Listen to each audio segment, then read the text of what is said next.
Notre série d'ateliers Parlons santé mentale sans tabou vous offre 6 ateliers jusqu'en novembre 2021 avec l'objectif d'aborder les enjeux et les limites liées à l'offre en santé et en services sociaux pour les personnes d'origine africaine et caribéenne LGBTQIA+. Ces populations, quand elles font partie de la diversité sexuelle et de genre, en plus d'être issues de minorités ethnoculturelles, font face à une double stigmatisation: le manque de visibilité médiatique, les problèmes liés à leur intégration sociale dans le milieu dans lequel elles vivent, et les procédures d'immigration sont autant de problèmes auxquels elles doivent faire face, auxquels elles doivent doublement faire face. Durant ces ateliers, nous allons mettre en lumière les problèmes de santé mentale que vivent les personnes LGBTQIA+, d'ascendance africaine et caribéenne au Canada, précisément à Toronto, pour mieux comprendre les attitudes et les facteurs psychosociaux qui sont à l'origine de cette problématique. Nous voulons vraiment favoriser un espace sûr pour les conversations difficiles mais nécessaires, où des différences d'opinion sont attendues, mais le respect mutuel est requis. À propos de l'activité, donc Franco Queer collabore une fois de plus avec Laurent Francis Ngoumou dans le but d'offrir des ressources visant à améliorer la santé mentale de la communauté des nouveaux et nouvelles arrivants et arrivantes LGBTQIA+, noirs et francophones. Laurent Francis est donc de retour avec une série de 6 ateliers informatifs et aujourd'hui, on adressera les problèmes d'anxiété chez les personnes LGBTQIA+, d'ascendance africaine et caribéenne. Finalement, pour les personnes qui ne le connaissent pas, j'ai le plaisir de vous présenter Laurent Francis, titulaire de 2 maîtrises, l'une de l'Université Jean Moulin Lyon 3 en francophonie et mondialisation, l'autre en art, travail social et droit humain de l'Université des sciences appliquées Alice Salomon de Berlin.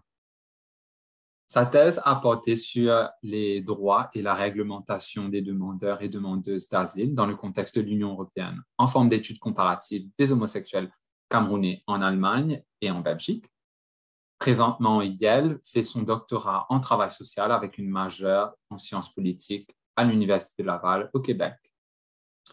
Ses intérêts de recherche incluent les enjeux des politiques migratoires internationales des personnes de la diversité sexuelle et de genre d'origine africaine et caribéenne, les réalités sociales des minorités sexuelles en Afrique subsaharienne dans un contexte précolonial, colonial et postcolonial, et les barrières systémiques à leur intégration dans leur pays d'accueil.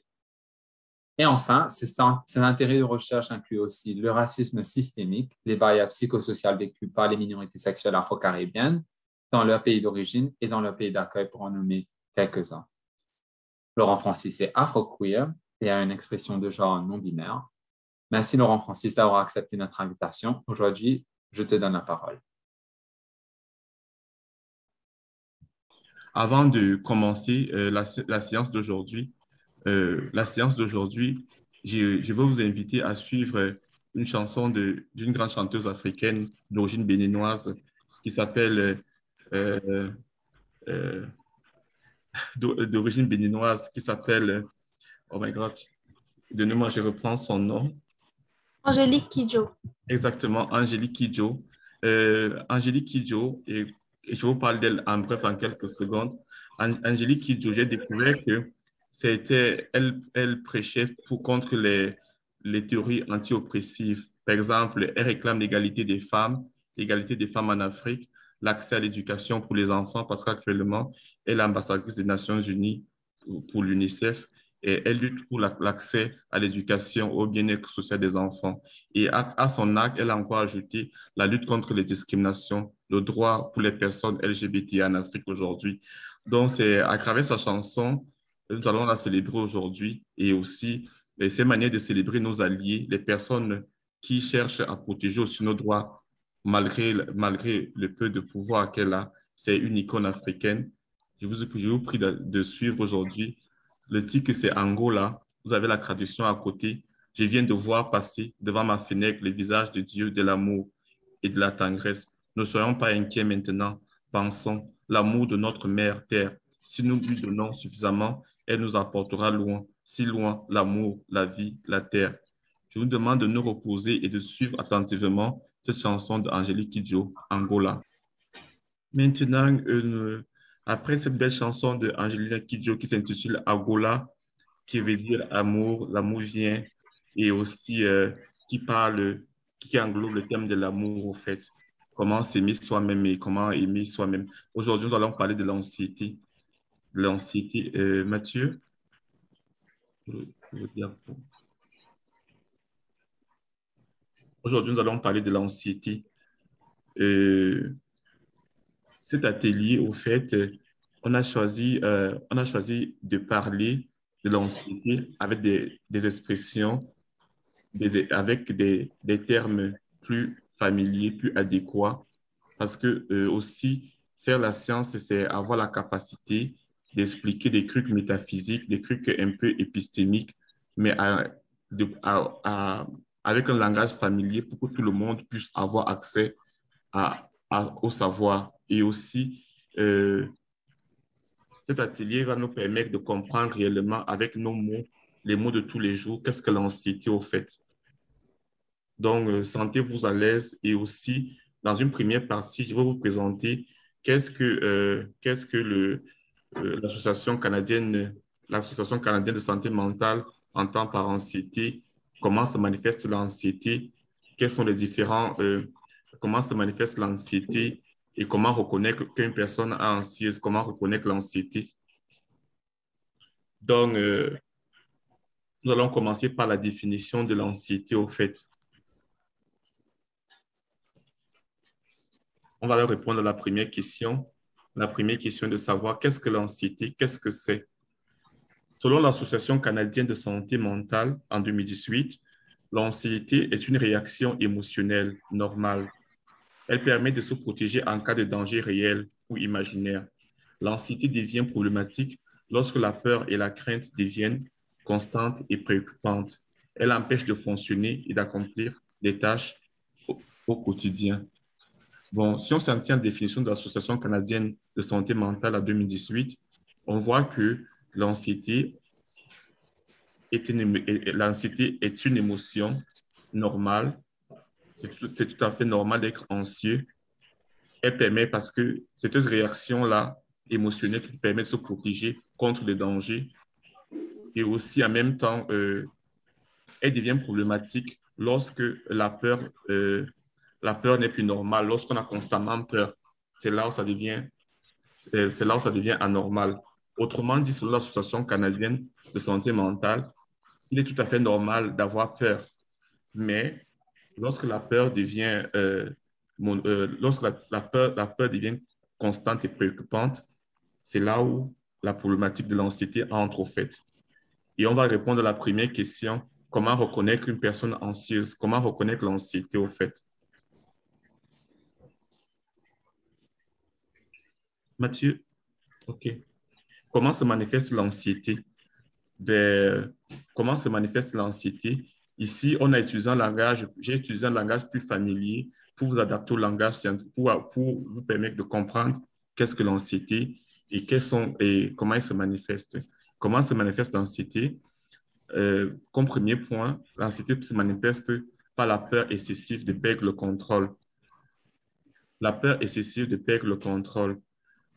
Certaines personnes, lorsqu'elles arrivent au Canada, surtout les personnes LGBT, elles ont vécu des persécutions dans leur pays d'origine et certains sont arrivés peut-être dans les camps de réfugiés, par exemple en Algérie, peut-être au Bénin, dans certains pays, pour attendre pour demander l'asile et partir de là. Et ils ont vécu des conditions ne sont pas, c'est pas le paradis dans ces camps d'asile-là. C'est bien beau, on attend notre demande d'asile, mais passer du temps dans ces camps-là à ciel ouvert parfois avec des inconnus et aussi loin de sa famille qui vous a refoulé, il arrive aux gens d'avoir peur. Mais malgré ça, les gens arrivent quand même à arriver au Canada. Lorsqu'ils arrivent au Canada, il y a les procédures. Par exemple, tu dois déposer encore ta demande d'asile pour obtenir ton statut de réfugié. Et pendant cette période-là, les gens ont souvent peur. Donc, la peur de la bureaucratie. Par exemple, si tu arrives en zone anglophone où on parle rien qu'anglais, ou alors pour ceux qui arrivent en zone francophone où on parle seulement français. Et aussi, il y a cette bureaucratie-là. Vous n'avez personne qui vous tient la main et constamment, même là où vous habitez, vous vous sentez mal il y a beaucoup d'inconfort. Par exemple, vous n'avez pas de logement, mais on vous a quand même logé quelque part où vous avez des gens. Et là, à un moment donné, il arrive à certains d'avoir une peur excessive, de perdre le contrôle de leur vie parce qu'ils se disent que je n'ai pas de maison, je n'ai pas d'emploi, je ne comprends même pas la bureaucratie là où je viens d'arriver dans ce pays. Certaines personnes perdent le contrôle au fait. Ils entrent en état de panique parce qu'ils se disent que s'ils ne remplissent pas, par exemple, bien leur dossier d'asile, euh, merci Mathieu, mais certaines personnes, face à ces problèmes-là, ils n'ont pas d'emploi, ils n'ont pas véritablement de maison. Et en plus de cela, ils doivent chercher un avocat, sinon, pour ceux qui n'ont pas d'organisme pour suivre leur dossier au niveau de l'immigration. Et parfois, l'attente est souvent longue. Donc, les gens arrivent maintenant à perdre excessivement, ils perdent le contrôle sur leur vie. Et parfois même, comme deuxième point, il y a les palpitations et l'accélération du rythme cardiaque.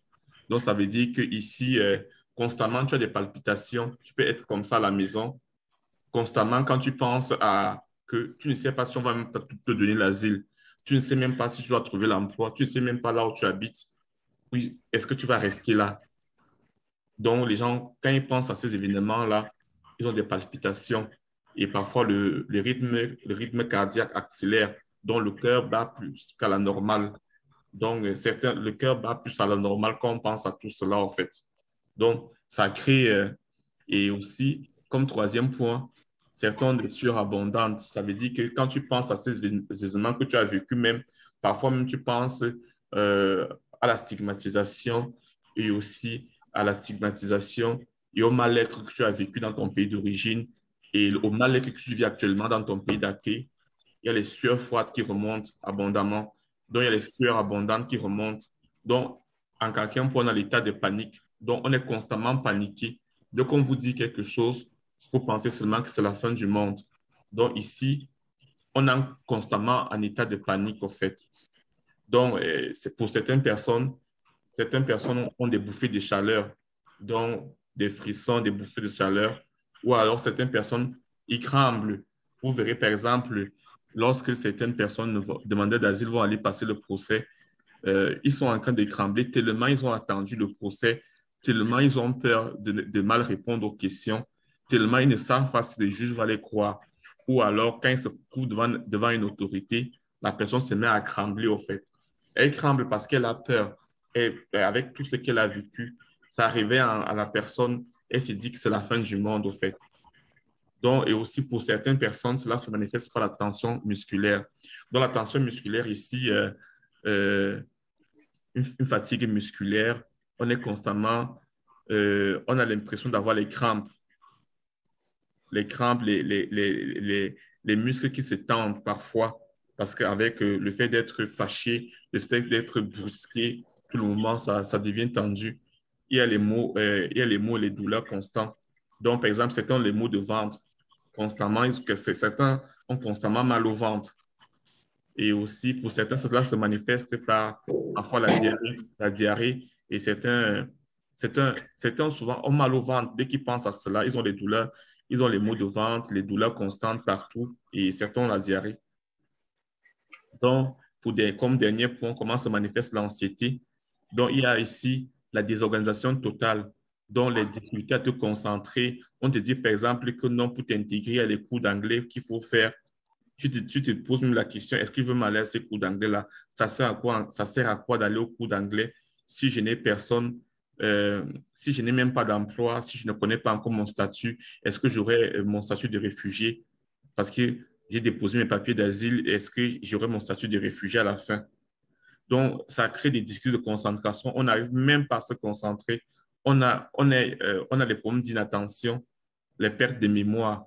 Donc, on est impulsif. Donc, ça veut dire, parfois, on est fâché, on ne veut répondre à personne. On devient impulsif, on devient incontrôlable. Donc, il y a toutes ces difficultés, la désorganisation totale. Voilà comment, si vous avez des gens autour de vous et si vous-même vous reconnaissez à toutes les étapes que j'ai expliquées, comment se manifeste l'anxiété, Donc, si vous reconnaissez dans ceci, ça veut dire que vous êtes anxieux quelque part. Vous êtes anxieux quelque part. Donc, j'ai utilisé des mots familiers à ce que chacun se reconnaisse, au fait. Et, cette manifestation de l'anxiété se manifeste beaucoup chez les demandeurs d'asile. Beaucoup d'études l'ont démontré que beaucoup le vivent et beaucoup ne le savent même pas souvent qu'ils sont en état d'anxiété. Et ça fait partie des maladies de santé mentale. Maintenant, on va passer à l'autre diapo. Oui, comment faire face à l'anxiété? Comment faire face à l'anxiété? Autrement dit, comment lutter contre l'anxiété? Comment éviter l'anxiété? Comment lutter? Parce qu'elle est là, l'anxiété est là. Comment lutter contre l'anxiété? Donc, en premier point, les médecins, l'Association canadienne de santé mentale et beaucoup de médecins, beaucoup de psychologues recommandent avoir des habitudes de vie saines. Avoir des habitudes de vie saines. Ça veut dire quoi, avoir les habitudes de vie saines? Donc, bien dormir. Je pense qu'il est conseillé de dormir entre 7 heures et 8 heures, si je me trompe. Je pense que c'est 7 heures. 7 heures de sommeil. Il faut bien dormir. Il faut bien s'alimenter. Donc, éviter bien s'alimenter voudrait dire que manger le matin, manger à midi et manger vers 18 heures, 17 heures. Et quand on mange, il faut manger beaucoup de fruits. On conseille beaucoup souvent de manger les fruits, manger équilibré. Donc, ça veut dire qu'il ne faut pas manger la même chose tous les jours. Je sais que quand beaucoup d'Africains arrivent ici, souvent, comme beaucoup, nous ne sommes pas beaucoup, certains ne sont pas végétariens.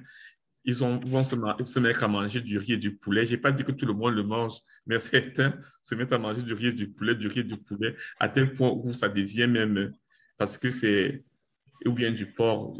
Donc, on dit, par exemple, aujourd'hui, quand vous mangez un peu de salade, faites un peu de vinaigrette d'avocat, mangez autre chose, mangez du poisson, variez vos menus, au fait.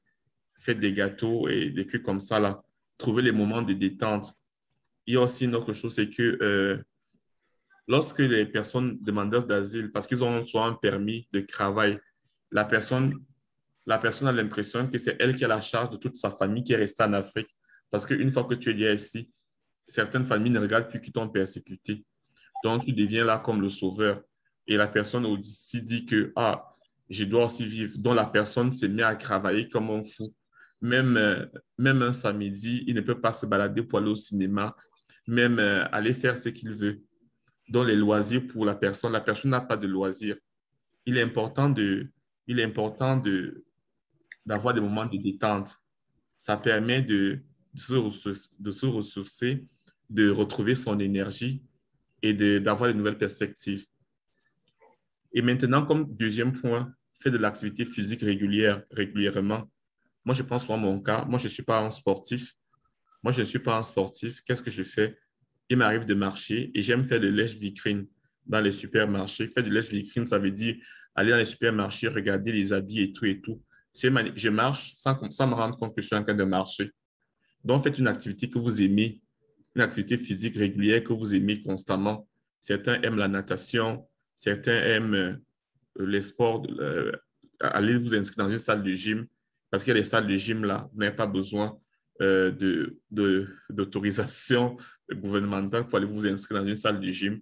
Allez vous inscrire dans une salle de gym ou alors faites d'autres activités du moins impact physique où vous allez vous sentir, parce qu'après, là, vous allez vous sentir bien au niveau de votre mental et vous allez vous sentir bien physiquement et ça va vous permettre de bien dormir. Utilisez les méthodes telles que la méditation et la respiration. Je sais qu'il y a beaucoup font du yoga. Certaines personnes choisissent souvent de faire du yoga et aussi faire des exercices spirituels comme chez les Zoulous, comme chez certains peuples africains qui font des exercices spirituels en forêt ou bien dans les zones où il y a beaucoup de verdure. Méditer, marcher en forêt, même de respirer au fait aussi. Et, et dans le cas où cela ne marche pas, il est conseillé de trouver des ressources aidantes. Maintenant, nous allons parler des ressources, comme c'est à Toronto, diapo. Donc, au niveau des ressources, comme les ressources importantes qu'on trouve qu'on couvre là-bas à Toronto, il y a Interligne, écoute LGBTQ+, francophone sans frais, spécialisation en santé mentale. Voilà le numéro le 1-885-05-1010. C'est 24 sur 24.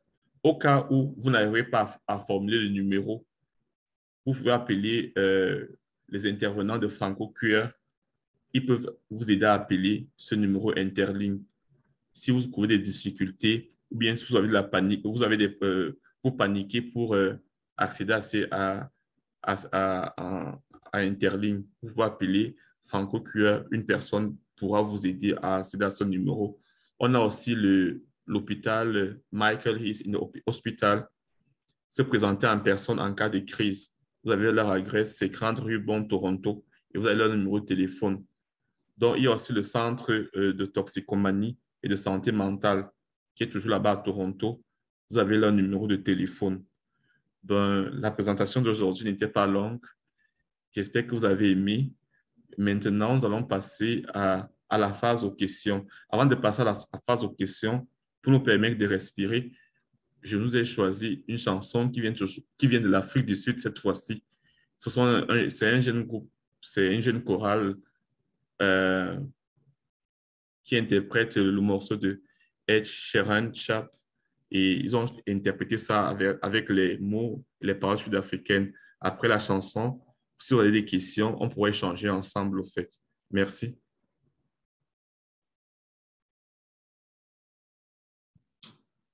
On arrive à la fin de notre activité. Les problèmes d'anxiété chez les personnes LGBTQIA+, d'ascendance africaine et caribéenne, par Laurent Francis. J'espère que vous avez apprécié son approche au sujet de l'anxiété. Encore une fois, merci d'être venu partager ce moment avec nous. Merci à Laurent Francis, à notre partenaire au CACI, l'Ontario Council of Agencies Serving Immigrants, à nos bailleurs de fonds, la Ville de Toronto, la province de l'Ontario et ACC, Immigration, Réfugiés et Citoyenneté Canada. Merci. Au revoir.